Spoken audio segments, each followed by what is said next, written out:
And the show will start very soon. Thank you for being here.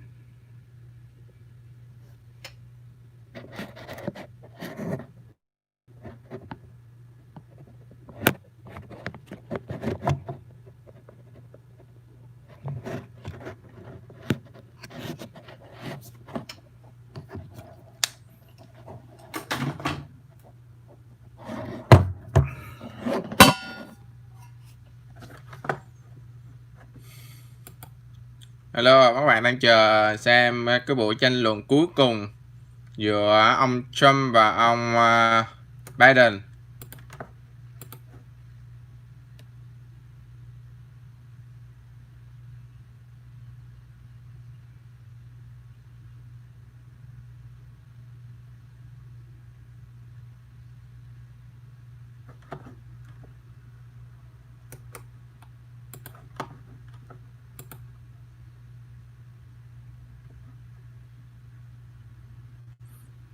Tại cái buổi tranh luận cuối cùng này thì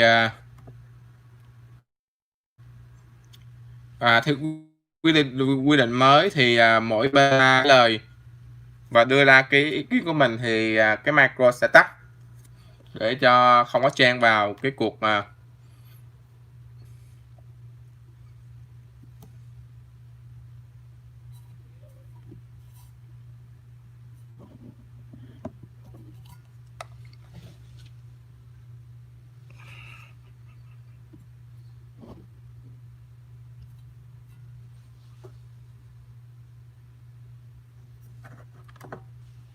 hiện giờ cái chương trình chưa bắt đầu nên chưa có âm thanh, các bạn chờ nhé. Hai ứng cử viên ông Joe Biden và ông Trump đang chuẩn bị để đi ra.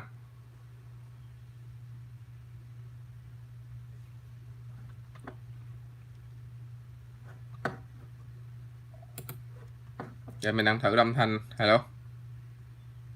Hiện giờ cái chương trình chưa bắt đầu nên chưa có âm thanh.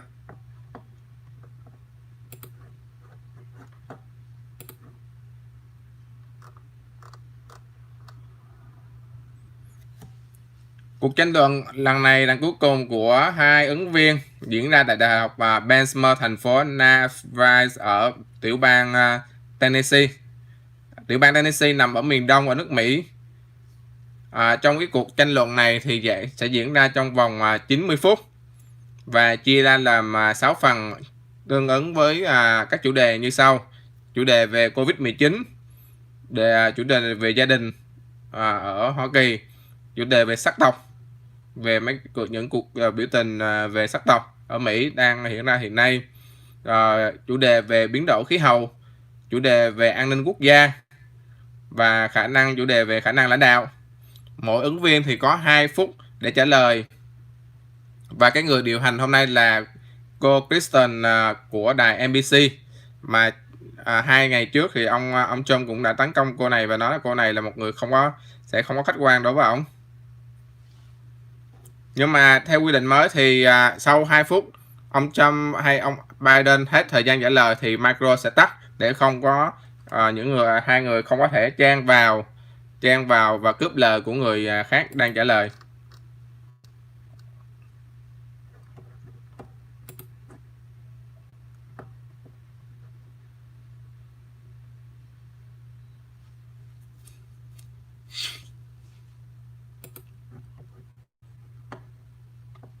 Thưa các bạn, bây giờ là tại Cali là 6 giờ 3 phút. 6 giờ 3 phút Cali. 6 giờ 3 phút chiều tối rồi ở Cali. Ở Việt Nam thì chắc khoảng 8 giờ 3 phút buổi sáng AM.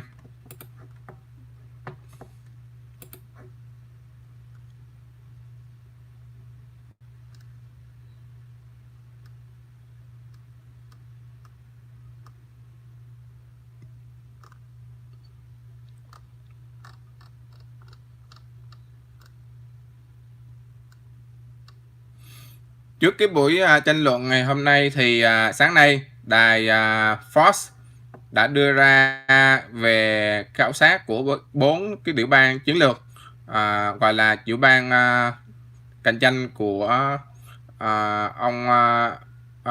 ông Trump vào năm 2016. Những 4 cái tiểu bang này đều thắng, nhưng mà riêng cái năm này thì 3 cái tiểu bang thì ông Joe Biden đang được ủng hộ với số người ủng hộ nhiều hơn.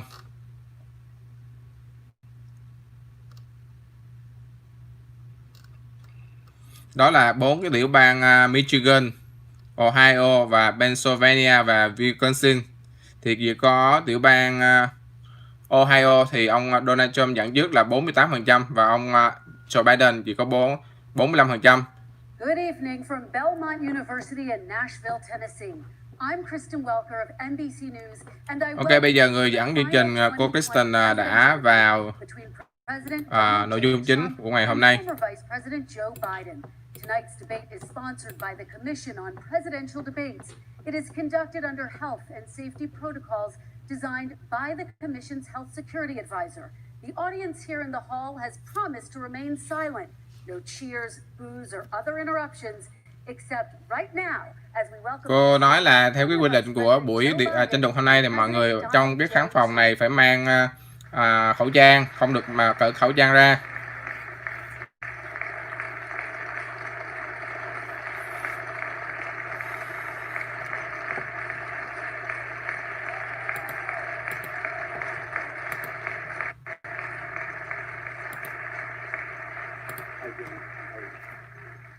And I do want to say a very good evening to both of you. This debate will cover 6 major topics.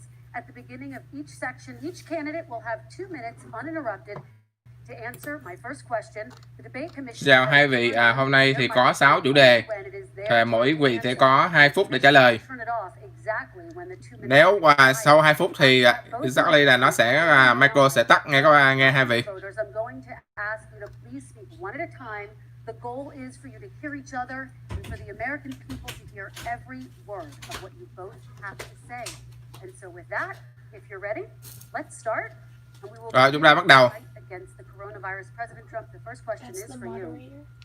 The country is heading into a dangerous new phase. More than 40,000 Americans are in the hospital tonight with COVID. Bây giờ chủ đề về COVID-19 thì đã có 40.000 người Mỹ đã vào vào bệnh viện tối hôm qua. How would you lead the country during this next stage of the coronavirus crisis? 2 minutes. Làm sao ông sẽ điều khiển đất nước qua cái kỳ COVID-19 này? We closed up the greatest economy in the world in order to fight this horrible disease that came from China. Chúng ta có một nền kinh tế phát triển rất là vĩ đại mà trước cái đại dịch Covid này mà từ cái đại dịch này đến từ Trung Quốc. The excess mortality rate is way down and much lower than almost any other country. And we're fighting it and we're fighting it hard. There is a spike. There was spike in Florida. Chúng ta đã đấu tranh rất tốt với cái đại dịch Covid này. There was a very big spike in Arizona. It's now gone.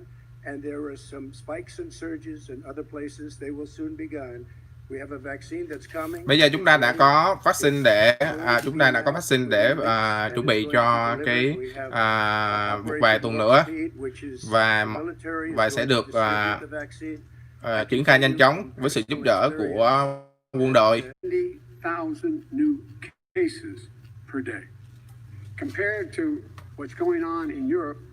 Nếu mà so sánh với ở châu Âu thì đất nước chúng ta có một nhiễm COVID-19 rất là cao.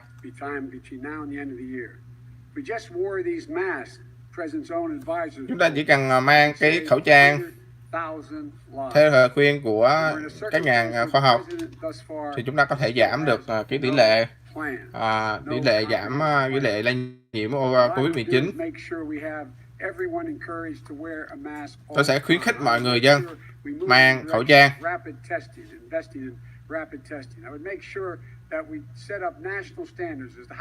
Và chúng tôi chắc chắn sẽ tạo ra những cái tiêu chuẩn quốc gia để mở lại trường học, mở lại các cơ sở kinh doanh.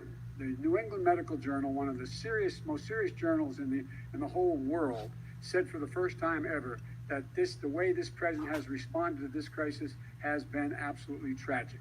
And so, folks, I will take care of this. I will end this. I will make sure we have a plan. Và tôi chắc chắn là chúng ta phải có một kế hoạch để đối phó với Covid-19. Within weeks? Is that a guarantee? No, it's not a guarantee, but it will be by the end of the year. But I think có phải ngày chắc chắn là vaccine sẽ có trong vài tuần tới. Tôi không chắc chắn điều đó, nhưng mà tôi nghĩ có thể là cuối năm. Có hai công ty đưa ra những sản phẩm về vaccine là công ty về Johnson làm rất là tốt, và công ty Pfizer cũng rất là tốt, và là đang triển khai những cái vaccine rất là tốt.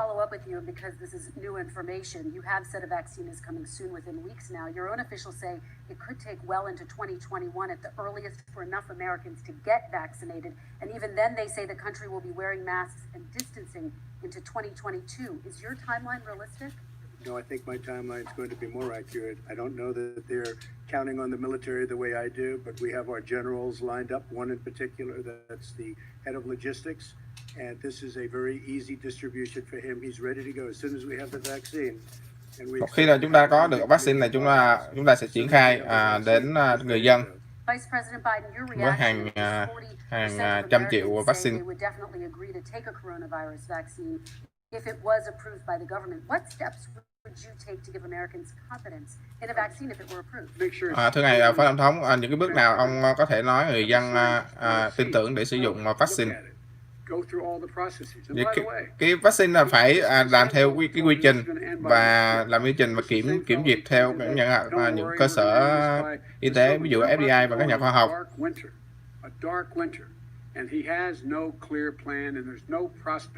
That there's going to be a vaccine available for the majority of the American people before the middle of next year. President Trump, your reaction, he says you have no plan. I don't think we're going to have a dark winter at all. Tôi nghĩ là vaccine phải có trong năm tới. Understand the disease, which we didn't at the beginning.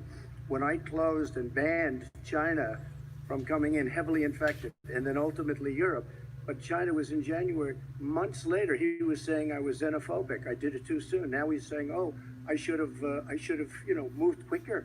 But he didn't move quicker. He was months behind me, many months behind me. Ông Biden nói ông cũng phản ứng nhanh hơn tôi, mà ông phản ứng chậm hơn tôi cả vài tháng. Ví dụ như cái 700,000 people would be dead right now. But it was a far less. Nếu mà tôi không phản ứng nhanh thì đã có hơn 700,000 người Mỹ đã thiệt mạng. Who, as you know, was his chief of staff, said it was catastrophic. It was horrible. We didn't know what we were doing. Now he comes up and he tells us how to do this. Also, everything that he said about the way every single move that he said we should make, that's what we've done. We've done all of it. But he was way behind us. Vice President Biden, your response. Our response is he is xenophobic, but not because he shut down access from China. And he did it late after 40 countries had already done that. In addition to that, what he did, he made sure that we had. Ông nói là virus từ Trung Quốc. Trying to get to Wuhan to determine what exactly the source was. What did the president say in January? He said no. He said he's being transparent. The president of China is being transparent. We owe him a debt of gratitude. We have to thank him. Ông nói cảm ơn ông chủ tịch Trung Quốc là đã rõ ràng về vấn đề Covid-19, nhưng rõ ràng ông trong chủ tịch Trung Quốc đâu có rõ ràng đâu. Và ông ta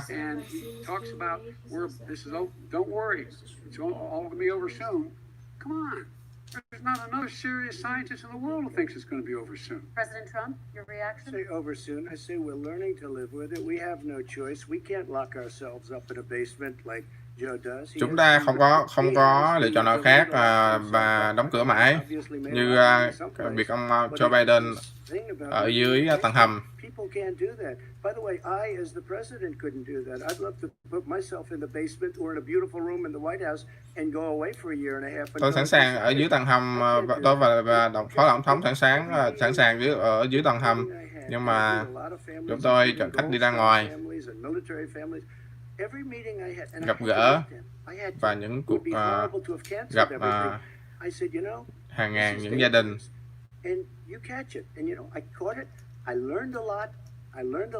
Do vậy, tôi học hỏi rất nhiều từ những vị bác sĩ, và bây giờ tôi đã hồi phục 99% khi mà tôi bị nhiễm Covid-19. Và chúng ta phải mở lại trường học. Chúng ta không thể đóng trường học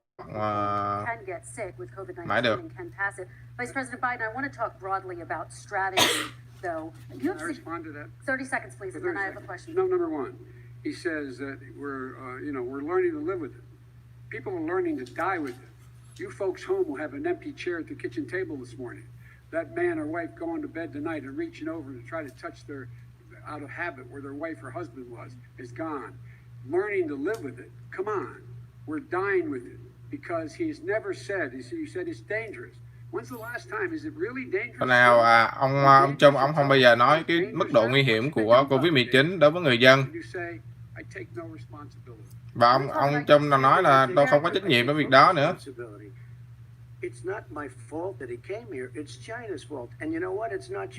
Tôi không nói tôi không có trách nhiệm, mà tôi chỉ nói là cái virus nguy hiểm này là đến từ Trung Quốc.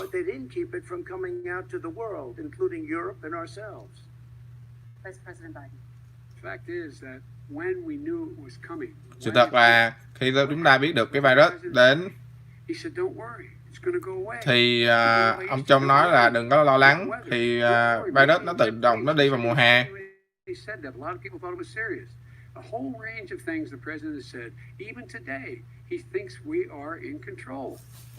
Thậm chí tới ngày hôm nay mà ông Trump cũng nghĩ là chúng ta đã kiểm soát được Covid-19. I was kidding on that, but just to finish this, when I closed, he said I shouldn't have closed. And that went on for months. What Nancy Pelosi said the same thing. She was dancing on the streets in Chinatown in San Francisco. Đó phải mọi người thấy là mới là dịch, ngay cả bà Nancy Pelosi bà đến khu San Francisco, bà đi và bà khuyến khích mọi người đến khu đó. Say either of those things. You certainly did. You certainly did. I talked about a xenophobia in a different context. It wasn't about closing the border to Chinese coming to the United States. All right, I want to talk about both of your different strategies to handling. He thought I shouldn't have closed the border. Well, that's obvious. Do you want to respond to that quickly, Vice President Biden? Okay. Let's talk about your different strategies toward dealing with this. Mr. Vice President, you suggested you would support new shutdowns if scientists recommended it. What do you say to Americans who are fearful that the cost of shutdowns, the impact on the economy, the higher rates of hunger, depression, domestic and substance abuse outweighs the risk of exposure to the virus? What I would say is I'm going to shut down the virus. Khi mà đóng cửa thì nó ảnh hưởng đến nhiều người về rất nhiều vấn đề về bạo lực, cũng như là những đứa trẻ.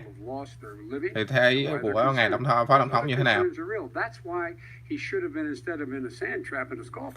Có rất là nhiều cơ sở kinh tế đã ra đi vì cái Covid-19 này. But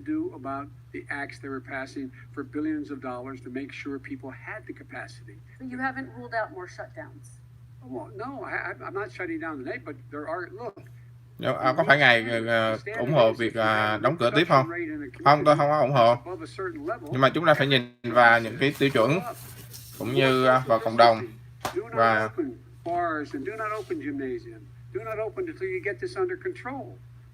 chúng ta không mở khi mà chúng ta có được chúng ta kiểm soát được dịch bệnh và mở cửa an toàn.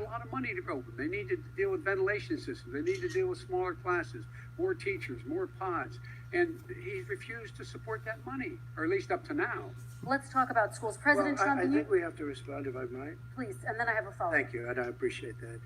Look, all he does is talk about shutdowns, but forget about him.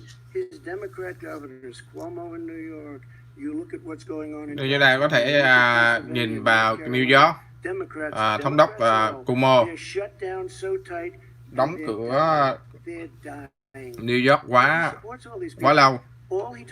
Ngay ở tiểu bang California, những tiểu bang mà những cái thống đốc đảng Dân Chủ. By the time I spoke to the doctor the second time, he was fine. It just went away. Young people, I guess it's their immune system. Let me follow up with you, President Trump. Tôi nghĩ là schools open in person and insist they can do it safely. But just yesterday, Boston became the latest city to move its public school system entirely online after a coronavirus spike. What is your message to parents who worry that sending their children to school will endanger not only their kids but also their teachers and their families? I want to open the school. Ý kiến của ngài về thế nào về những cái đưa những bậc phụ huynh đưa con đến trường và để đảm bảo cho con của họ và cũng như là giáo viên. Ta không thể giữ giữ cho đất nước chúng ta đóng cửa, mà phải mở cửa chữa và mở cửa trường học. Rất nhiều người mất công việc, là những người bị stress vì Covid-19 ở đóng cửa hoài. Và ông cho đây là muốn đóng cửa. Vice President Biden, your Simply response. not true. We ought to be able to Đó không phải là sự thật. at the same time. We ought to be able to safely open. Chúng ta mở cửa an toàn. You need to be able to, for example, if you're going to open a business, have social distancing within the business. Chúng ta mở cửa những cơ sở y tế và sử dụng khoảng cách an toàn, khoảng cách xã hội. Testing rapidly and know whether a person is in fact infected. You need to be able to trace. You need to be able to provide all the resources that are needed to do this. And that is not. Chúng ta cần phải saying that test COVID trong cơ sở y tế, đảm bảo an toàn, và chúng ta mở cửa an toàn. President Trump, let me follow up with you quickly. By the way, I will say this: if you go and look at what's happened to New York, it's a ghost town. It's a ghost town. And when you talk about plexiglass, these are Nếu các bạn có thể nhìn vào New York, đây là một thành phố ma. Những cơ sở kinh doanh chết dần chết mòn.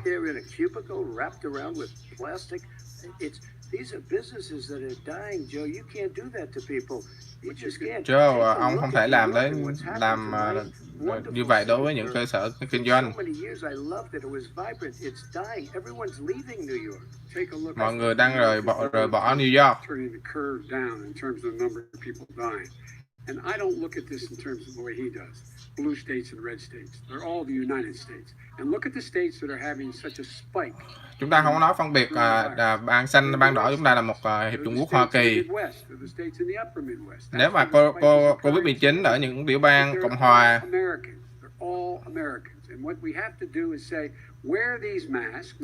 chúng ta là đều Mỹ, thì trước hết chúng ta phải khuyến khích người dân mang khẩu trang ở tất cả các tiểu bang. Và chắc chắn những cơ sở kinh doanh cũng phải thực hành như vậy. Bắt đầu từ mùa hè.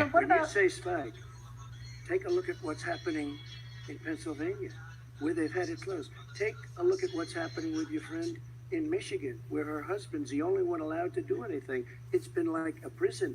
Now it was just ruled unconstitutional. Take a look at North Carolina. They're having spikes, and they've been closed, and they're getting killed financially. We can't let that happen, Joe. You can't let that happen. We have to open up, and we understand the disease. Chúng ta phải mở cửa cho. Ông cũng biết điều đó mà. Chúng ta phải bảo vệ người lớn tuổi, bảo vệ những người bị bệnh ngầm. Let me follow up with you before we move on to our next section. President Trump, this week you called Dr. Anthony Fauci, the nation's best-known infectious disease expert, quote, a disaster. Tuần này ông nói với ông bác sĩ Fauci, một trong những hàng đầu về y tế, là thảm họa. Ông nói như thế nào? He did say, don't wear masks. He did say, as you know, this is not going to be a problem. I think he's a Democrat, but that's okay. He said this is not going to be a problem. We are not going to have Ông a ta problem at all. When Joe says that, ông Fauci từng nói là đừng không cần mang khẩu trang. and I'm not knocking him a lot. Nobody knew. Look, nobody knew what this thing was. Nobody knew where it was coming from, what it was. We've learned a lot. But Anthony said, don't wear masks. Now he wants to wear masks. Anthony also said, if you look back, Ông bác sĩ Anthony nói là chúng ta this is no problem. This is going to go away soon. So he's allowed to make mistakes. He happens to be a good person. Vice President và ông ta Biden, là and then we're going to move on to the next. đã tạo ra những sai lầm. Think about what the president knew in January and didn't tell the American people. He was told this was a serious virus that spread in the air, and it was much worse than the flu. He went on record and said to one of your colleagues. Vào tháng 1 và ông Trump đã nói là cái Covid-19 này giống như là cảm thường thôi. Và ông nói là người dân Mỹ đừng có hoảng sợ.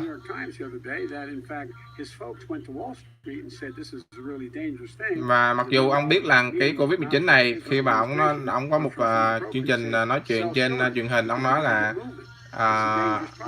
ông biết là cái Covid-19 này rất là nguy hiểm.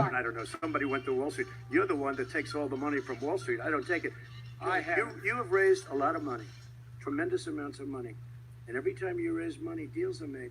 I could raise so much more money. As president and as somebody that knows most of those people, I could call the heads of Wall Street, the heads of every company in America. I would blow away every record, but I don't want to do that because it puts me in a bad position. And then you bring up Wall Street. You shouldn't be bringing up Wall Street because you're the one that takes the money from Wall Street, not me.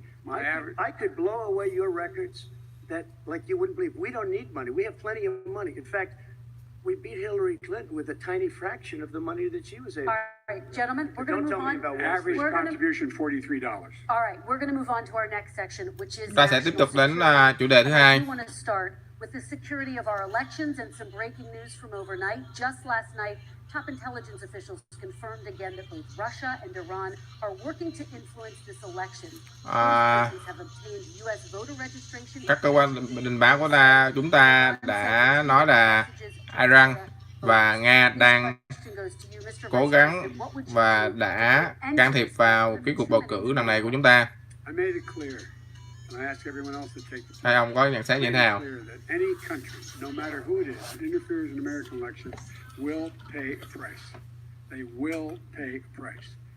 Tôi có thể nói là tất cả quốc gia nào trên thế giới mà can thiệp vào cuộc bầu cử của Hoa Kỳ thì họ sẽ trả giá cho những hành động của họ nếu mà can thiệp vào cuộc bầu cử của chúng ta.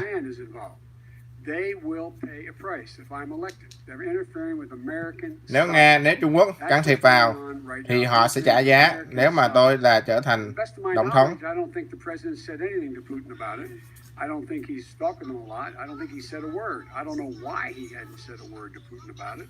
And I don't know what he has recently said, if anything, to the Iranians. My guess is he'd probably be more outspoken.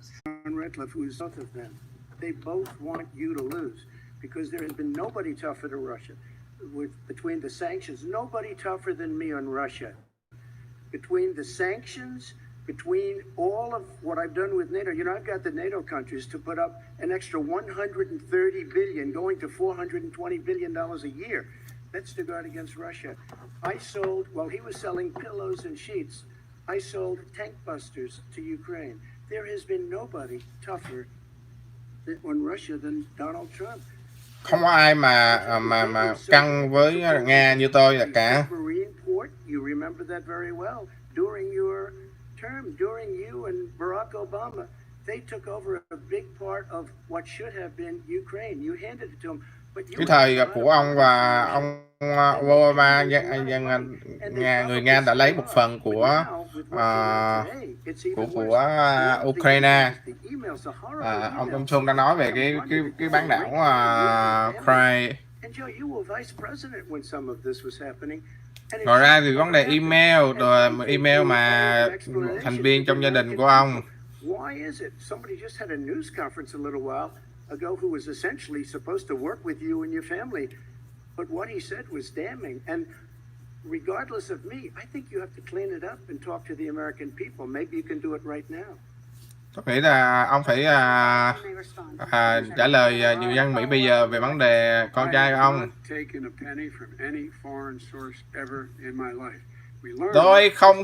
Tôi trả lời là tôi không lấy một xu nào của những chính phủ từ nước ngoài. Cái người tổng thống này, ông Trump, đã có tài khoản bí mật ở Trung Quốc và làm ăn ở Trung Quốc. Đó là vấn đề. Là một ứng viên tổng thống, tôi đã đưa ra cái bảng thuế của tôi những cái năm trước rõ ràng, 22 năm của tôi sẵn sàng đã đưa ra giúp công chúng. Còn ông thì sao? Ông làm ăn với Nga, làm ăn với Trung Quốc, ông làm ăn khắp thế giới.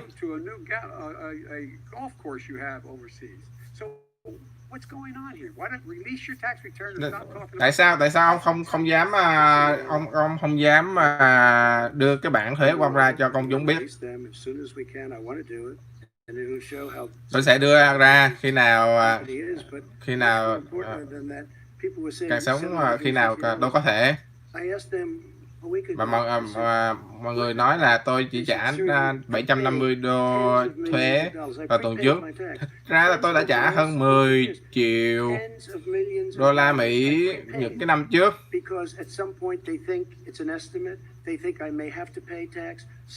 I already prepaid it. Nobody told me that. Nobody told you that. Excuse me. And it wasn't written whenever they write this. They keep talking about $750, which I think is a filing fee. But let me just tell you, I prepaid millions and millions of dollars in taxes. Tôi đã trả trước hàng triệu đô la tiền thuế. Tôi không làm ra tiền từ Trung Quốc. Ông làm ra tiền từ Ukraine. Ông và con trai ông đã làm ăn với Ukraine ở nửa triệu đô la.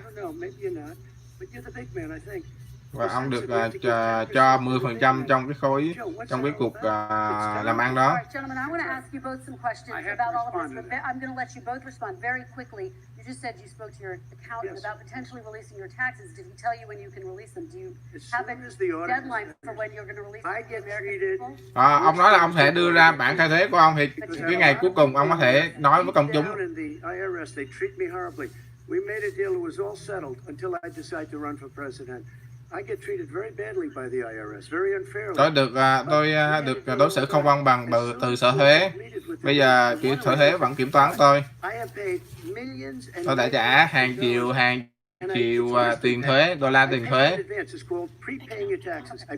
I want to ask you both about questions regarding your potential foreign entanglements and questions that have been raised, to give you both a chance to talk about this more broadly. Respond very quickly and then I'll get to my question.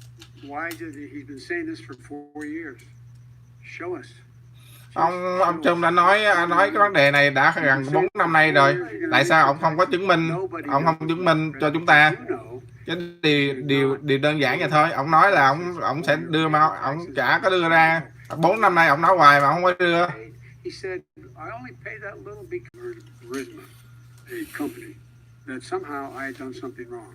Yet every single solitary person, when he was going through his impeachment, testifying under oath who worked for him, said, I did my job impeccably. I carried out U.S. policy. Not one single solitary thing was out of line. Not a single thing, number one. Number two, the guy who got in trouble in Ukraine was this guy trying to bribe the Ukrainian government to say something negative about me, which they would not do and did not do because it never, ever, ever happened. My son has not made money in terms of this thing about, what are you talking about, China. I have not had it. The only guy made money from China is this guy. Người làm ăn làm ra tiền kinh doanh, và chỉ có ông Trump làm ăn với Trung Quốc thôi. Còn tôi và con trai tôi không có làm ăn gì hết. Con trai của ông Châu không có công việc trong một thời gian dài. Rồi sau khi một vụ quân đội, khi mà ông Trump nên làm phó tổng thống, thì con trai ông được có việc làm. 183, and they gave him a $3 million. Được trả 83.000 đô một tháng I'm going to let the Vice President cho một talk công ty right của quickly. Ukraine. Very No quickly, basis for that. Everybody investigated that. No one said anything he did was wrong in Ukraine. Okay, President Và Trump, đã có những cuộc điều tra rồi, thưa cô, là không có vấn đề gì sai trái của con trai tôi làm với Ukraine đấy. your company has a bank account in China. So how can voters know that you don't have any foreign conflict of interest? I have many bank accounts, and they're all listed, and Ông nói về vấn đề ông có tài khoản ngân hàng ở Trung Quốc. Tôi có tài khoản ngân hàng, tôi làm ăn hồi trước. which is everybody knows about it. It's listed. The bank account was in 2013. That's what it was. It was open to do. It was closed in 2015, I believe. And then I decided, because I was thinking about doing a deal in China, like millions of other people. I was thinking about it, and I Tôi mở vào năm 2013 và sau đó đóng vào năm 2015. had an account open, and I closed it. Okay. Excuse me. And then, unlike him, where he's vice president and he does Không phải giống như ông cho khi ông làm phó tổng thống thì ông được hưởng lợi. Còn cái công việc của tôi là trước khi tôi làm tổng thống, nó khác nhau. Còn ông Cho thì ông khi mà ông làm phó tổng thống thì anh của ông, con trai của ông hưởng lợi từ việc ông làm phó tổng thống. Đó là chuyện khác nhau. President Biden, about China. Let's talk about China more broadly. There have, of course, President Trump has said that they should pay for not being fully transparent in regards to the coronavirus. If you were president, would you make China pay? And please be specific. What would that look like? Câu hỏi chúng tôi là ông thống đốc Trung nói là sẽ bắt Trung Quốc sẽ trả tiền về bồi thường cho Covid-19. Thì nếu mà ông làm tổng thống thì ông xử lý Trung Quốc như thế nào? All your intellectual property, you have to have a partner in China. It's 51%. We would not do that at all, number one. Number two, we're in a situation where China would have to play by the rules internationally as well. When I met with Xi, when I was still vice president, he said we're setting up air identification zones in the South China Sea. You can't fly through them. I said, we're going to fly through them. We just flew B-52, B-1 bombers through it. We're not going to pay attention. They have to play by the rules. And what's he do? He embraces guys like the thugs like in North Korea and the Chinese president and Putin and others, and he pokes his finger in the eye of all of our friends, all of our allies. We make up we're 25% of the world's economy. We need to be having the rest of our friends. Chúng ta chỉ có chiếm 25% kinh tế của thế giới. Chúng ta sẽ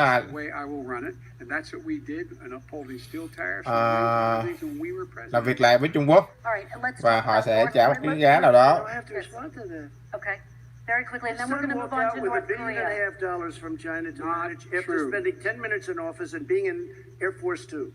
Number one. Number two, there's a very strong email talking about your family wanting to make $10 million a year for introductions. President Trump, on China policy, though, what specifically are you going to do? What specifically are you going to do to make China pay? You said you're going to make them pay. China is paying. They're paying billions and billions of dollars. I just gave $28 billion. New sanctions? I just gave $28 billion to our farmers. Taxpayers' money. It's what? Taxpayers' money. No, you know who the taxpayer is? It's called China. China paid $28 billion, and you know what they did to pay it, Joe? They devalued their currency, and they also paid up. And you know who got the money? Our farmers, our great farmers, because they were targeted. You never charged them anything. Also, I charged them 25% on dumped steel because they were killing our steel industry. We were not going to have a steel industry. Okay. And now we have a steel industry. Okay, Vice President Biden, your response, please. Our response is, look, this isn't about, there's a reason why he's bringing up all this malarkey. There's a reason for it. He doesn't want to talk about the substantive issues. It's not about his family and my family. It's about your family. And your family's hurting badly. If you're making less than, if you're a middle-class family, you're getting hurt badly right now.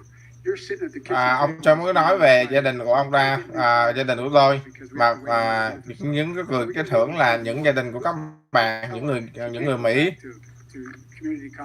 They're the decisions you're making. And the middle-class families like I grew up in Scranton and Claymont, they're in trouble.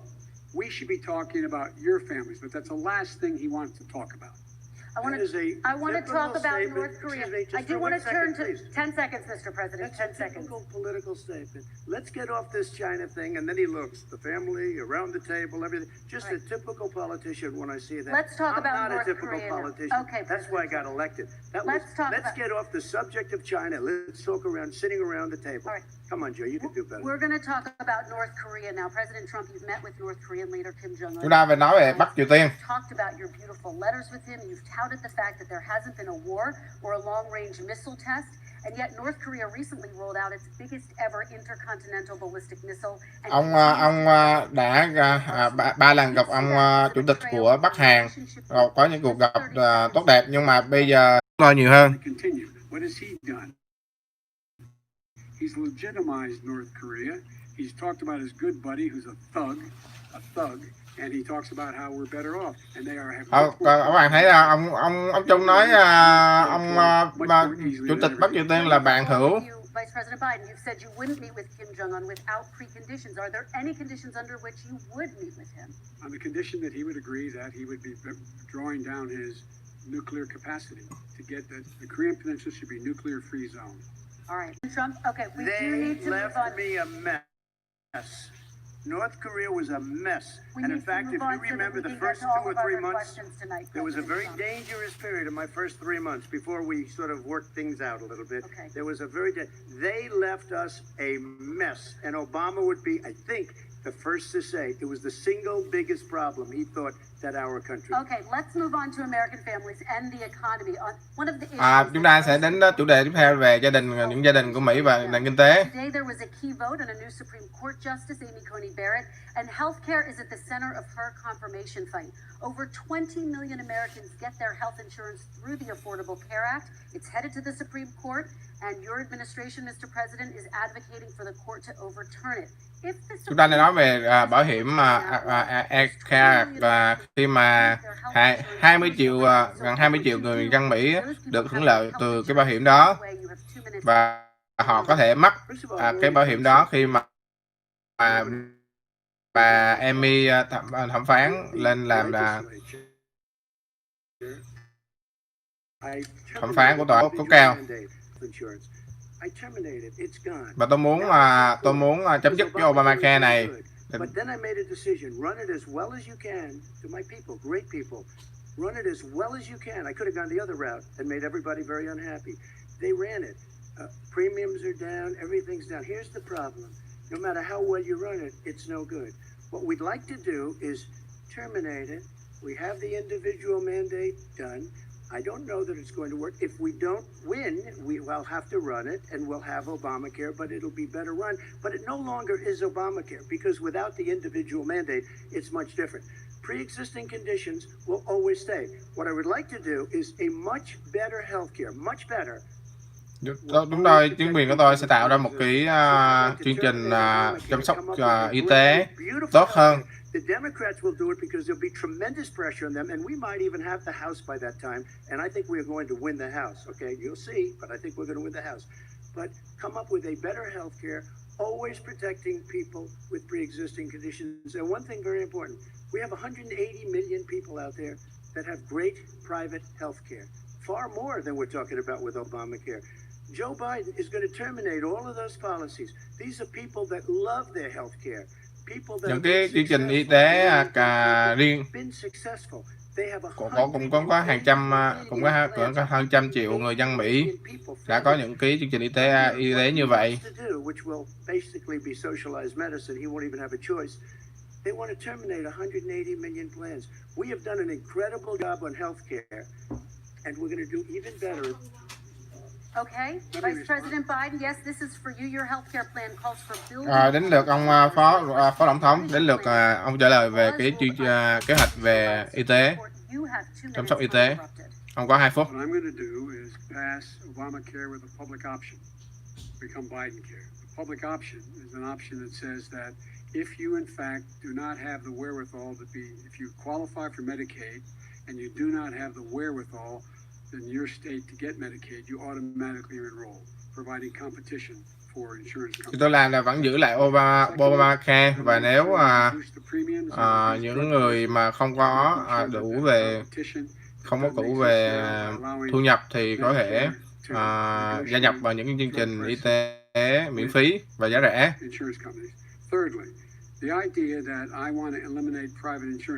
Và tôi sẽ đàm phán với những cái công ty về thuốc để hạ giá thuốc.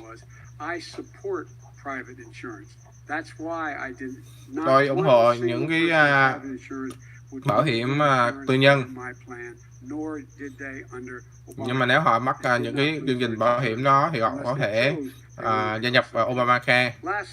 We're going to make sure we're in a situation that we actually protect pre-existing. There's no way he can protect pre-existing conditions. None, zero. You can't do it in the ether. He's been talking about this for a long time. Ông đã nói rất là nhiều về bảo hiểm y tế mà chính quyền của ông đã chưa có một cái kế hoạch nào để đưa ra một cái chương trình y tế hoàn hảo cho người dân Mỹ. The fact is that he's already cost the American people, because of his terrible handling of the COVID virus and the economic spillover, 10 million people have lost their private insurance. And he wants to take away 22 million more people who have it under Obamacare, and over 110. Sự thật là khi mà Covid này là đã hơn 10 triệu dân Mỹ đã mắc cái y tế cá nhân của người ta. Mà nếu không có Obamacare thì họ sẽ không được chăm sóc y tế. Who have concerns that your health care plan, which includes a government insurance option, takes the country one step closer to a health care system run entirely by the government. I say it's ridiculous. It's like saying that, we're the idea that the fact that there's a public option that people can choose, that makes it a socialist plan. Look, the difference between the president, I think healthcare is not a privilege, it's a right. Everyone should have the right to have affordable healthcare. Cái điểm khác nhau giữa đảng Dân Chủ là với Cộng hòa là chúng tôi đưa ra cái bảo hiểm y tế mà mọi người dân Mỹ có quyền được bảo hiểm y tế.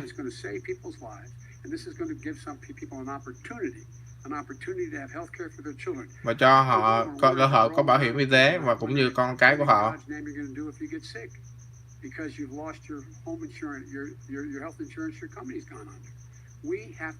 Và nếu mà những người đi làm mắc bảo hiểm, mắc việc làm, mắc bảo hiểm cá nhân thì họ có thể gia nhập những chương trình bảo hiểm y tế như là Obamacare.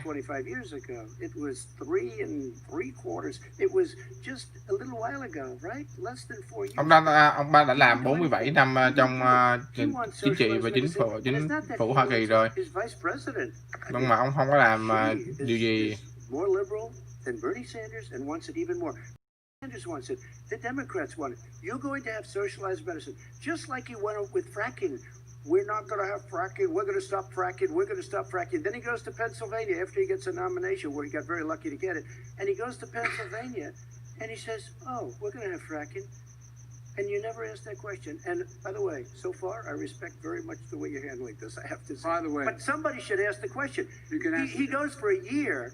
There will be we do have a number of topics. No, but that's a big question. We're going to get to.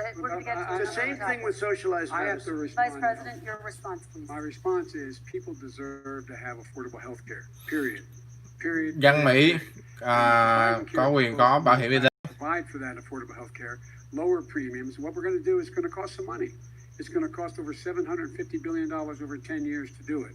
And they're going to have lower premiums. You can buy into the better plans, the cheaper plans, lower your premiums, deal with unexpected billing, and have your drug prices drop significantly. He keeps talking about it. He hasn't done a thing for anybody on healthcare. Not a thing. Ông Trump ông nói nhiều lần nhưng mà ông không có một cái kế hoạch nào hết cho cái y tế cho người Mỹ. And healthcare. When he talks about a public option, he's talking about destroying your Medicare. Totally destroyed, and destroying your Social Security, and this whole country will come down. You know, Bernie Sanders tried it in his state. He tried it in his state. His governor was a very liberal governor. They want to make it work. Okay, let's let Vice President Biden respond. It doesn't Vice work. President He's Biden a very will respond. confused guy. He thinks he's running against somebody else. He's running against Joe Biden. I beat all those other people because I disagreed with them. Joe Biden, he's running against. And the idea that we're in a situation that they're going to destroy Medicare, this is the guy that the actuary of Medicare said, if in fact, at Social Security, if in fact he continues to withhold his plan to withhold the tax on Social Security Security will be bankrupt by 2023 with no way to make up for it.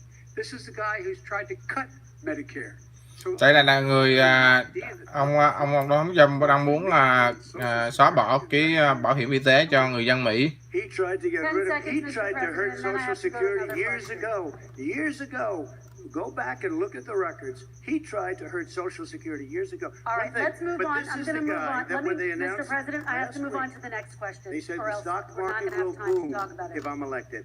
If he's elected, the stock market will crash. Okay, let's move on to the next question very quickly. Look, the idea that the stock market is booming is his only measure of what's happening. Where I come from in Scranton and Claymont, the people don't live off of the stock market.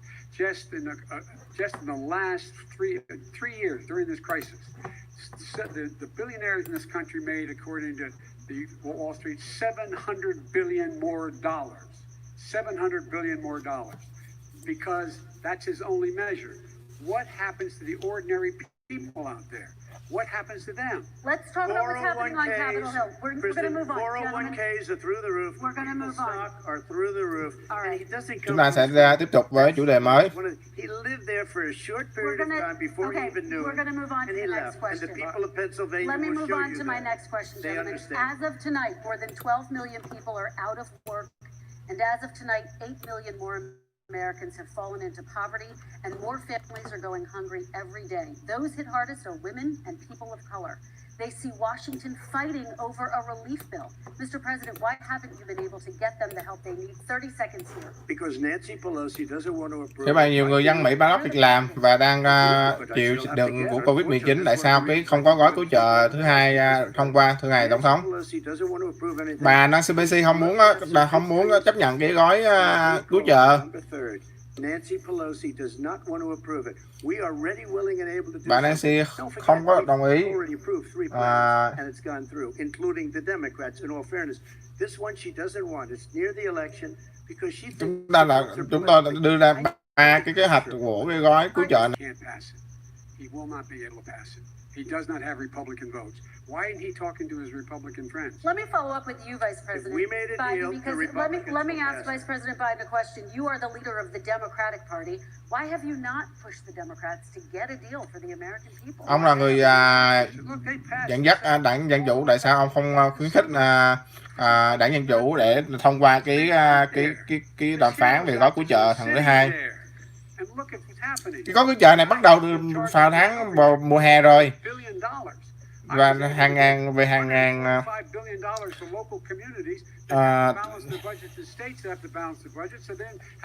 tỷ đô. Teachers, first responders, law enforcement officers, so they can keep their cities and counties running. He will not support that. They have not done a thing for them. And Mitch McConnell said, let them go bankrupt. Let them go bankrupt. Come on. What's the matter with these guys? The bill that was passed in the House was a bailout of badly run, high crime, Democrat, all run by Democrats, cities and states. It was a way of getting a lot of money, billions and billions of dollars to these kids. It was also a way of getting a lot of money from our people's pockets to people that come into our country illegally. We were going to take care of everything for them. And what that does, and I'd love to do that, I'd love to help them, but what that does, everybody all over the world will start pouring into our country. We can't do it. This was a way of taking care of them. This was a way of spending on things that had nothing to do with COVID, as per your question. But it was really a big bailout for badly run Democrat cities and states. All right, if I get elected, I'm running as a proud Democrat, but I'm going to be an American president. I don't see red states and blue states.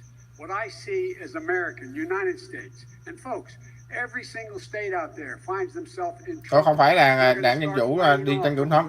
Nếu mà tôi làm tổng thống là tôi làm tổng thống cho tất cả người dân Mỹ, cả đảng Cộng hòa và đảng Dân Chủ. And the founders were smart. They allowed the federal government to deficit spend to compensate for the United States of America. I want to talk about the minimum wage, gentlemen. Mr. Vice President, We are talking a lot about struggling small businesses and business owners these days.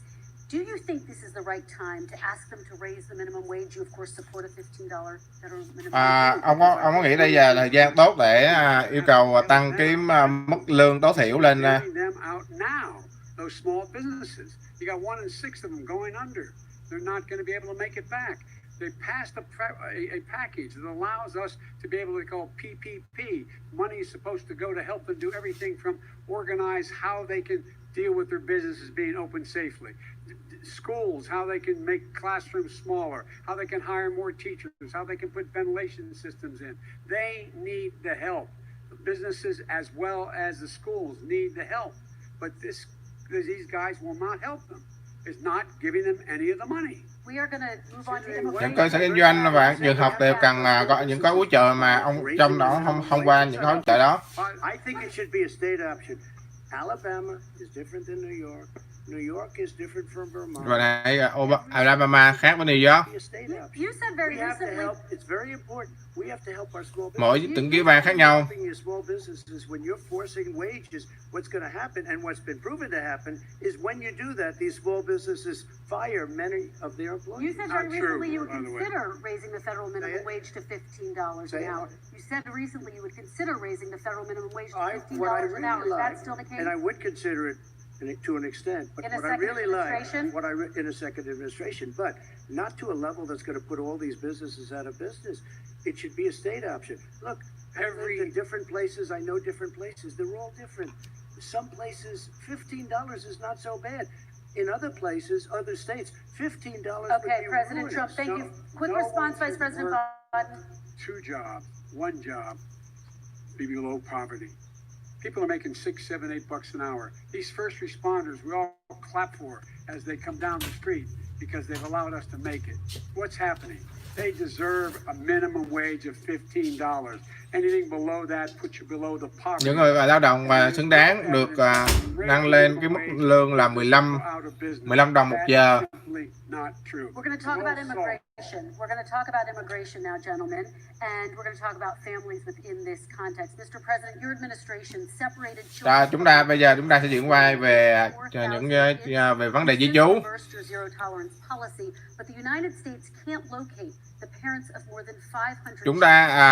Chính quyền của ông đã đưa ra cái phương pháp là tách những đứa trẻ, những đứa nhập cư cha mẹ của chúng, và bây giờ đã 4.000 đứa trẻ không thể tìm kiếm lại cha mẹ của chúng.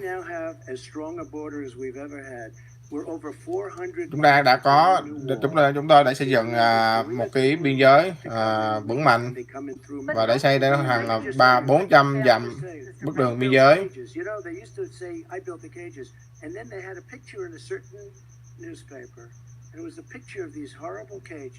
And they said, look at these cages. President Trump built them. And then it was determined they were built in 2014. That was him. Các bạn có thể thấy những cái bức hình mà những đứa trẻ bị nhốt trong những cái chuồng đó. Nhưng mà bảo hoàng có nhìn những cái bức hình đó không phải là bức hình từ thời tôi, mà cái đó là những bức hình từ năm 2014. They separated them at the border to make it a disincentive to come to begin with. Chính quyền của Trump đã chia rẽ những gia đình, những đứa trẻ nhỏ tại biên giới và chia rẽ chúng ra khỏi ba mẹ của chúng.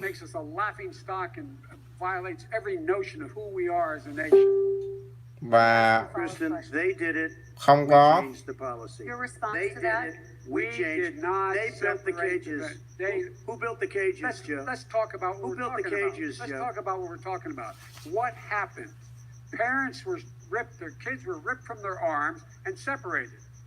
And now they cannot find over 500 sets of those parents, and those kids are alone. Nowhere to go. Nowhere to go. It's criminal. Đó là tội phạm. Đã 500 đứa trẻ đã bị tách ra từ gia đình ba mẹ chúng, mà bây giờ không thể kiếm được ba mẹ của chúng.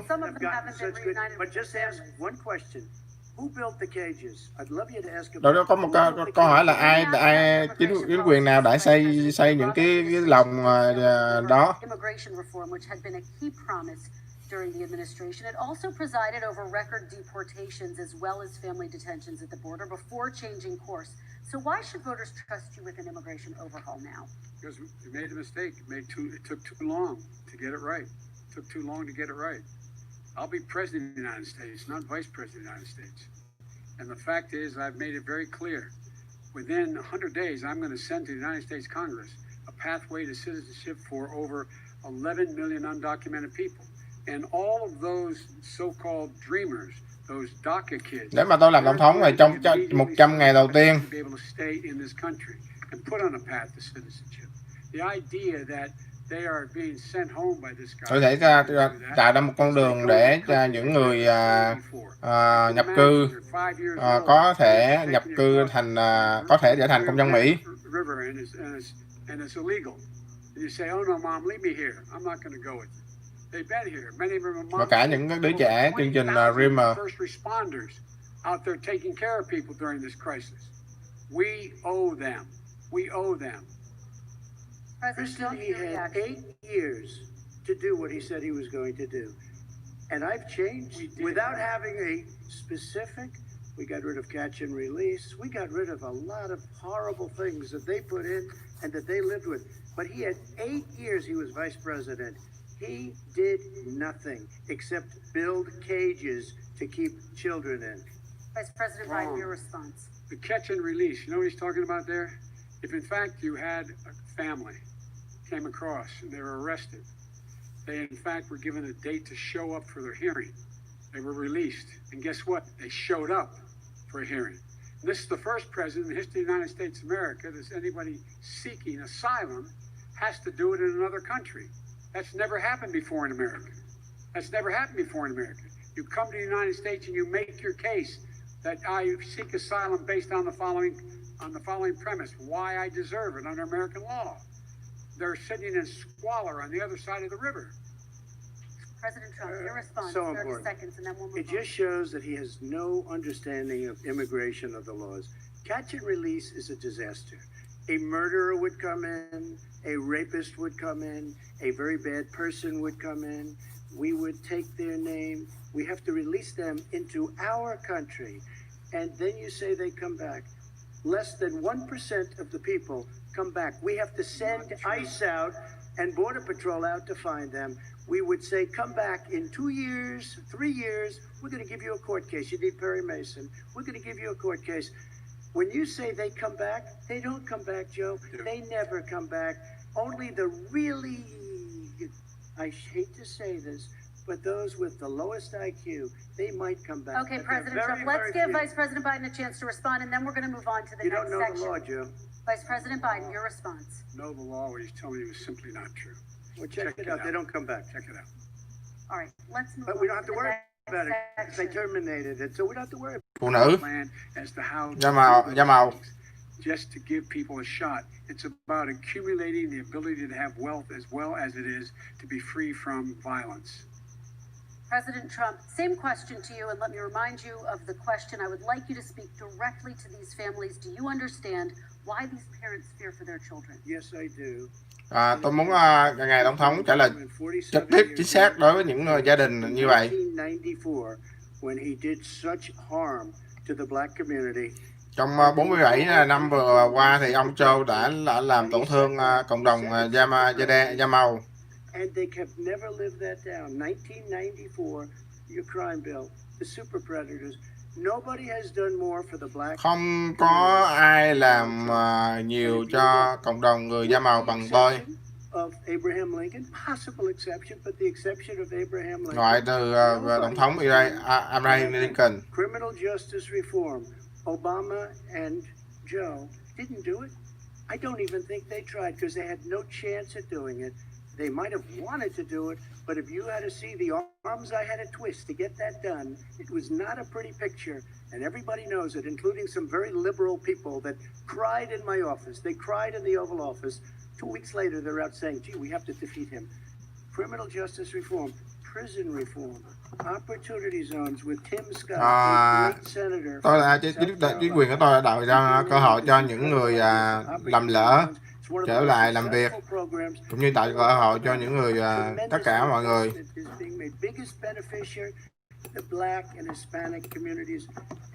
cho tất cả mọi cộng đồng da màu và người gốc Latin.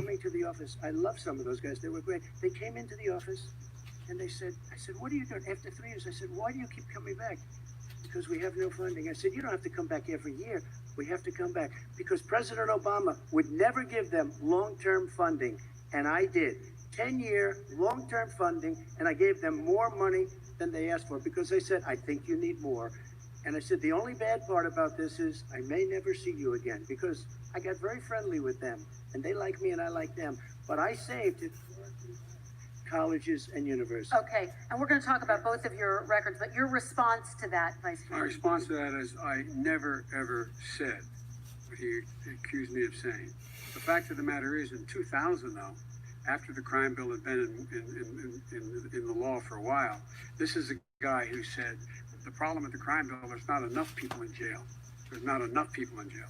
And go on my website, get the quote, the date when he said it, not enough people. He talked about marauding gangs, young gangs, and the people who are going to maraud our cities.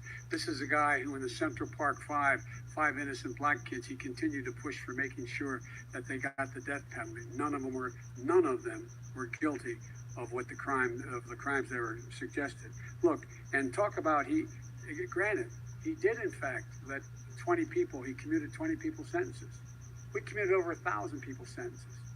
Over 1,000. The very law he's talking about is a law that, in fact, initiated by Barack Obama. And secondly, we're in a situation here where the federal prison system was reduced by 38,000 people under our administration. And one of these things we should be doing, there should be no minimum mandatories in the law. That's why I'm offering $20 billion to states to change their state laws to eliminate minimum mandatories and set up drug courts. No one should be going to jail because they have a drug problem. They should be going to không ai phải đi vào tù nếu mà có vấn đề về nghiện thuốc, nghiện ngập, mà chỉ đi vào những cái đạo điều dưỡng.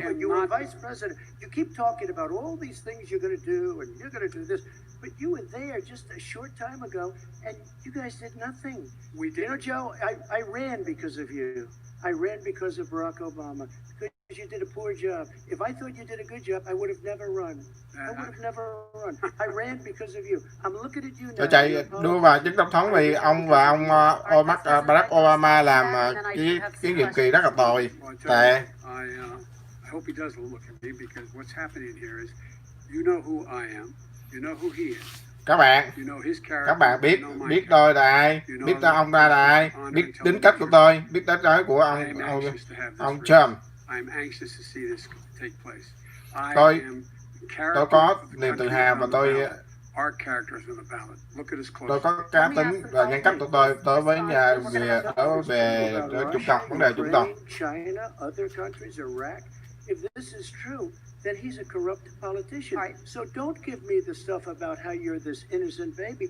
Joe, they're calling you a corrupt politician. Hey, President Trump, I want to stay on the issue of race. We're talking about the issue from hell. President Trump, we're talking about race right now, and I do want to stay on the issue of race. President Trump, I have to respond to that. Please, because look, there are 50 former national intelligence folks who said that what he's accusing me of is a Russian plant.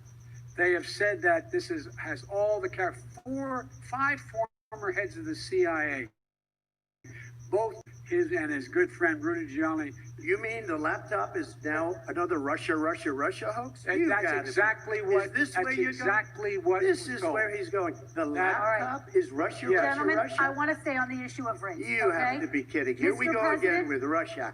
We're going to continue on the issue of race. Mr. President, you've described the Black Lives Matter movement as a symbol of hate. You've shared a video of a man chanting white power to millions. Tổng thống Trump, ông nói là cái cuộc biểu tình Black Lives Matter là cuộc What do you say to Americans who say that kind of language from a president is contributing to a climate of hate and racial strife? Well, you have to understand, the first time I ever heard of Black Lives Matter, they were chanting pigs in a blanket, talking about police. Pigs talking about our police. pigs in a blanket. Đó là lần đầu tiên tôi nghe về cái Black Lives Matter. And they were marching down the street. And that was my Rồi họ đi ra ngoài đường glimpse of Black Lives Matter. I thought it was a terrible thing. làm những điều khủng khiếp. As far as my relationships with all people, I think I have great relationships with all people.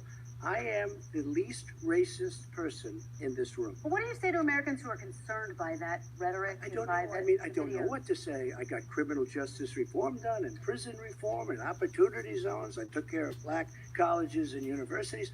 I don't know what to say. They can say anything. I mean, they can say anything.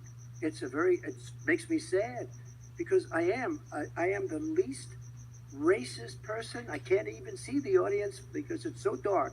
But I don't care who's in the audience. I'm the least racist person in this room. Tôi là một người ít phân biệt độc nhất trong cái phòng này. He pours fuel on every single racist fire, every single one. Started off his campaign coming down the escalator saying he's getting. Ông là người trong những người phân biệt chủng tộc nhất. Trong cái chiến dịch tranh cử của ông ta, ông nói những người Mexico, những người Hồi giáo. Ông tấn công tại những người Hồi giáo. Ông tấn công tại những cậu bé nghèo. President Trump, I'm going to give you 10 seconds to respond, and then I have a follow-up. You made a reference to Abraham Lincoln. Where did that come in? I mean, you said you're Abraham Lincoln. No, where did that? No. I said not since Abraham Lincoln has anybody done what I've done for the black community. And I'm saying, I didn't say I'm Abraham Lincoln. I said not since Abraham Lincoln has anybody done what I've done for the black community. Now, you have done nothing other than the crime bill, which put tens of thousands of black men, mostly in jail. All right, let me ask remember Vice it because President if you look at what's happening with the voting right now, let me ask they Vice remember President that Biden you treated them very, about very badly. Just take a look at what's happening out there. Vice President Biden, let me give you a chance to respond within this context. Crime bills that you supported in the 80s and 90s contributed to the incarceration of tens of thousands of young black men who had small amounts of drugs in their possession. They are sons, they are brothers, they're fathers, they're uncles, whose families are still to this day, some of them suffering the consequences. So speak to those families. Why should they vote for you? One of the things is in the 80s, ông nói tại sao người dân Mỹ bầu cho con?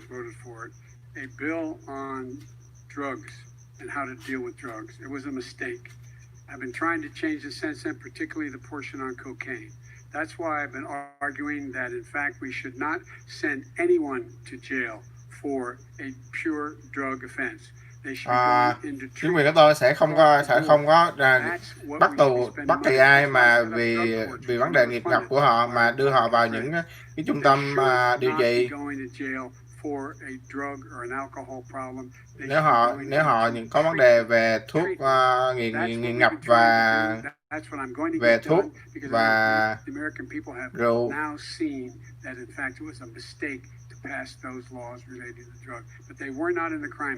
But why didn't he get it done? See, it's all talk, no action. Đó không phải là về luật về That's what I'm going to do when I become president. You were vice president along with Obama as your president. Ông là phó tổng thống dưới dưới thời của ông Barack Obama 8 năm. Tại sao ông không có làm những cái luật đó? Chúng ta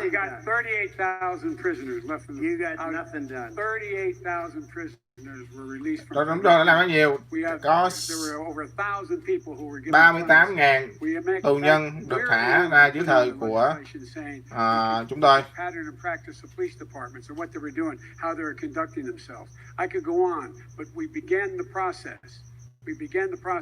We lost an election. That's why I'm running to win back that election and change his terrible policy. I just asked one question. Why didn't you do it in the 8 years, a short time ago?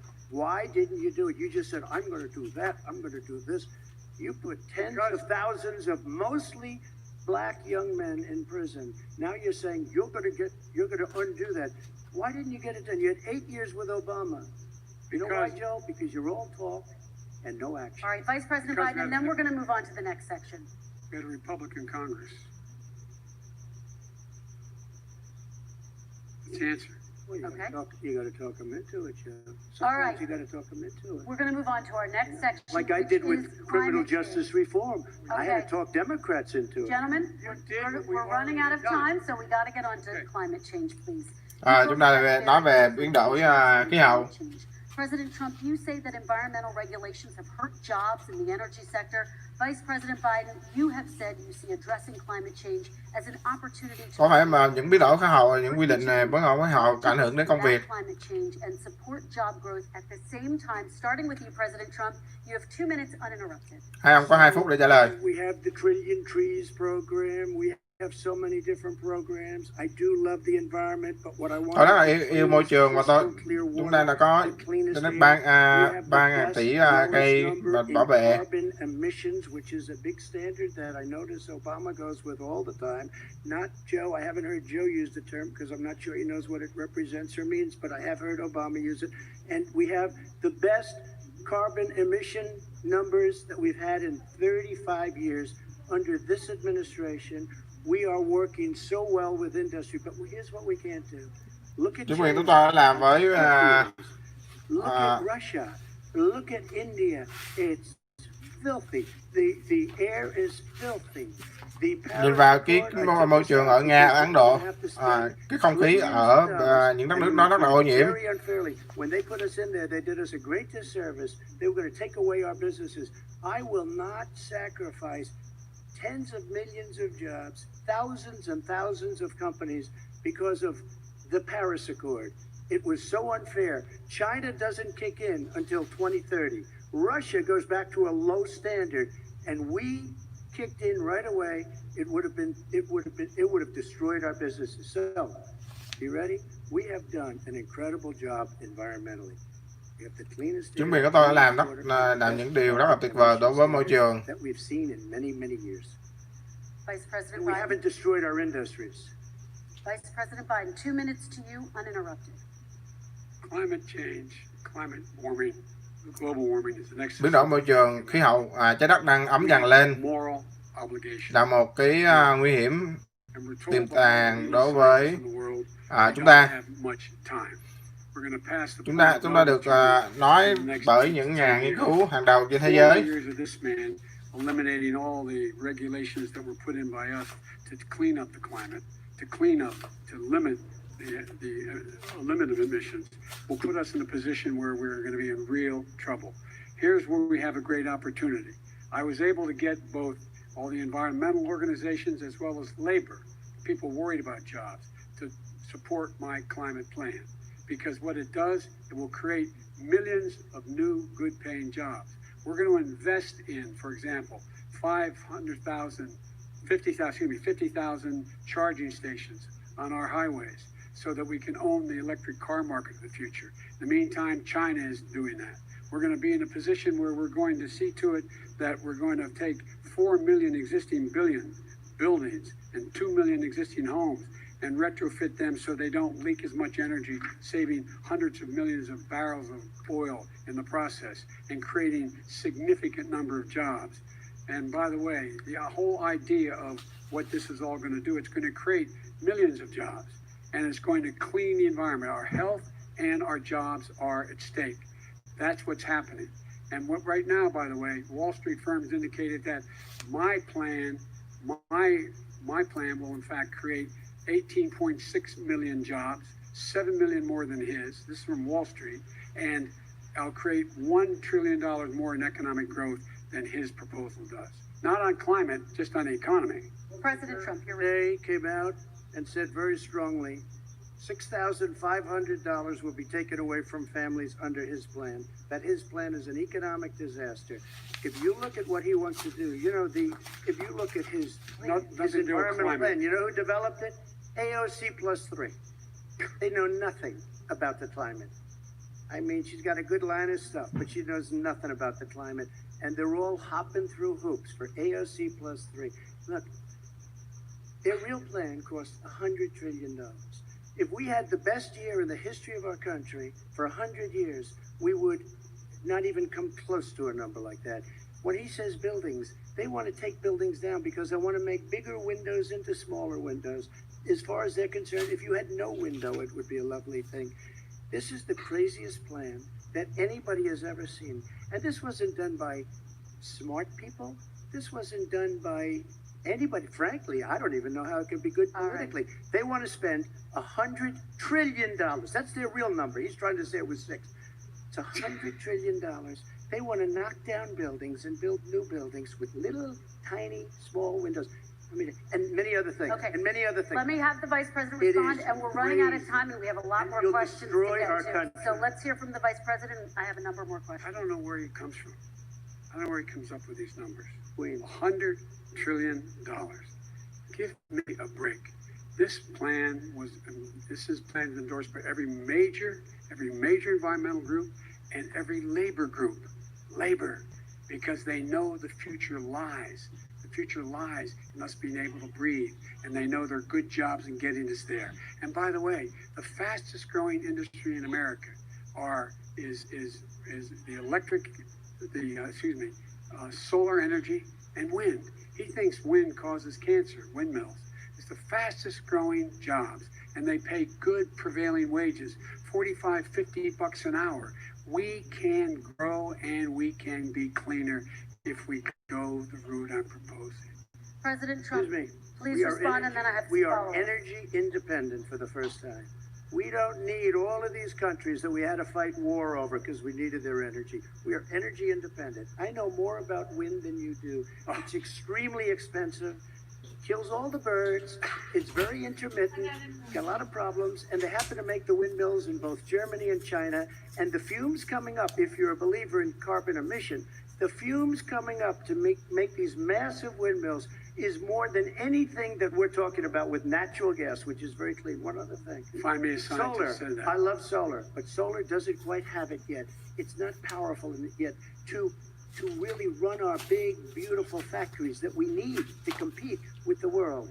So False. it's all a pipe dream. But you know what we'll do? We're going to have the greatest economy in the world. But if you want to kill the economy, get rid of your oil industry. You want, and what about fracking? All right, Now let me we have to ask let him me about allow fracking. Vice President I Biden to have respond. never said I oppose fracking. You said it on tape. I did show the tape. Put it on your website. I'll put it on. Put it on the website. The fact of the matter is Sure he's it is. flat lying. Would you rule out banning fracking? I do rule out banning fracking because the answer we need other industries to transition to get to ultimately a complete zero emissions by 2025. What I will do with fracking over time is make sure that we can capture the emissions from the fracking, capture the emissions from gas. We can do that, and we can do that by investing money and doing it. But it's a transition to that. I have one more question in this pod, and then Excuse we me, have. he was against fracking. He said it. I will show that to you tomorrow.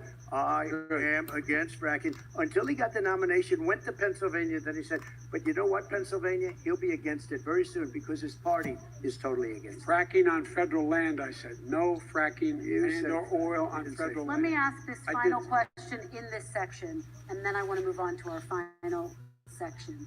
President Trump, people of color are much more likely to live near oil refineries and chemical plants. In Texas, there are families who worry the plants near them are making them sick. Your administration has rolled back regulations on these kinds of facilities. Why should these families give you another Những cái người da màu mà ở Texas mà chịu ảnh hưởng về những cái nhà máy dầu khí ở Texas. If you look at the kind of numbers that we produce for Hispanic or black, Và các bạn có thể thấy số tiền đầu tư vào của chính phủ vào những người châu Á, về những người Mỹ Latin. two of them, to put it nicely, 9 times more. Now, somebody lives, I have not heard the numbers or the statistics that you're saying, but they're making a tremendous amount of money economically. We saved it, and I saved it again a number of months ago when oil was crashing because of the pandemic. Okay. We saved it. We got, say what you want about relationship, we got Saudi Arabia, Mexico, and Russia to cut back, way back. We saved our oil industry, and now it's very vibrant again. All And right. everybody has very inexpensive gasoline. Chúng tôi đã bảo vệ cái ngành công nghiệp dầu của chúng ta. My response is that those people live on what they call fence lines. He doesn't understand this. They live near chemical plants that in fact pollute. Những người mà ông ra không hiểu vấn đề câu hỏi, những người mà sống gần những cái nhà máy hóa chất bị ảnh hưởng của những cái nhà máy này. To drive me to school, turn in the windshield wiper, there'd be oil slick in the window. That's why so many people in my state were dying and getting cancer. Đó là lý do là những người ở trong địa bàn của tôi cũng bị ung thư vì những cái lý do của nhà máy những cái máy về dầu và ô nhiễm môi trường. By the way, I have a transition from the oil industry. Yes. I would transition. It is a big statement because I would stop. Why would you do that? Because the oil industry pollutes significantly. I see. Here's the deal. But That's you a can't big do that. statement. Well, if you let me finish the statement, because it has to be replaced by renewable energy over time. Over time. And I'd stop giving to the oil industry, I'd stop giving them federal subsidies. You won't give federal subsidies to the gas, excuse me, to solar and wind. Yeah. Why are we giving it to oil industry? We actually do give it to solar and wind. And that's maybe the biggest statement in terms of business. That's the biggest statement. Okay. Because basically what he's saying is he is going to destroy the oil industry. Will you remember that Texas? Will you remember that Pennsylvania, Oklahoma? Vice President Biden, let me give you 10 seconds to respond, and then I have to get to the final question. Vice President Biden. Takes everything out of context, but the point is, look, we have to move toward a net zero emissions. The first place to do that by the year 2035 is in energy production, by 2050 totally. All right. One final question to both. No, we're finished with this. We have to move on to our final question. We have to I'm move going on to to our final rejoin Paris question. Accord to make China abide by what they agreed to. All right. This is about leadership, gentlemen. And this first question does go to you, President Trump. Imagine this is your inauguration day. What will you say in your address to Americans who did not vote for you? You'll each have 1 minute, starting with you. We have to make a Hai vị có 1 phút để trả lời tại sao những người dân Mỹ không bầu cho ông.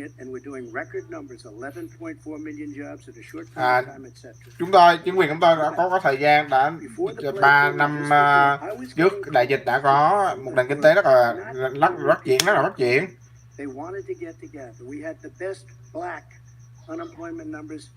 Chúng tôi đã tạo ra một con số những người da màu không có việc làm rất là thấp. Những người phụ nữ châu Á, những người phụ nữ Mỹ Latin. Có những bằng cấp trong xã hội và thành công. Ông này muốn tăng cái tiền thuế đối với người dân. Your 401ks will go to hell, and it'll be a very, very sad day for this country. All right, Vice President Biden, same question. Đến lượt ông Phó Tổng thống Biden trả lời trong vòng 1 phút. I will say, I'm an American president. I Tôi, represent all of you. nếu là tôi là vị tổng thống, And I'm going to make sure that you're represented. Tôi sẽ không tôi chắc chắn là sẽ cho các bạn cái niềm hy vọng. Chúng ta sẽ tiếp bước đi lên.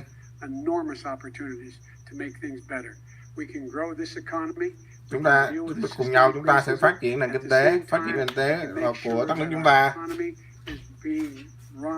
và làm mọi thứ tốt đẹp hơn.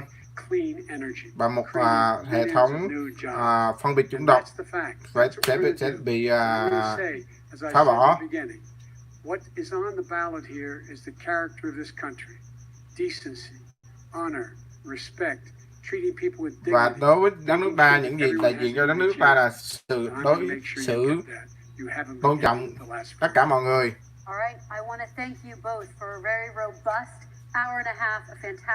Cảm ơn hai vị đã có một buổi tranh luận ngày hôm nay có 90 phút. Cảm ơn các bạn đã theo dõi.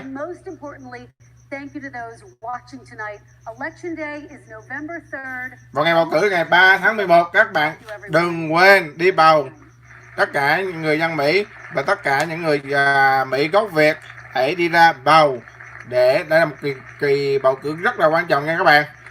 hãy đi ra bầu và thay đổi nếu mà các bạn muốn thay đổi.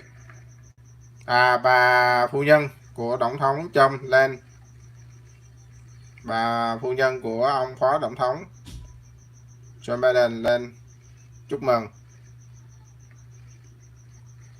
Mặc dù mang khẩu trang nhưng mà vẫn cho một cái hết. Còn vợ nhìn ông Trump có vẻ mặt rất là căng thẳng. Nhìn mặt ông Trump rất là căng thẳng các bạn. Cảm ơn các bạn đã theo dõi. Việt Di Trú sẽ đưa ra những thông tin mới nhất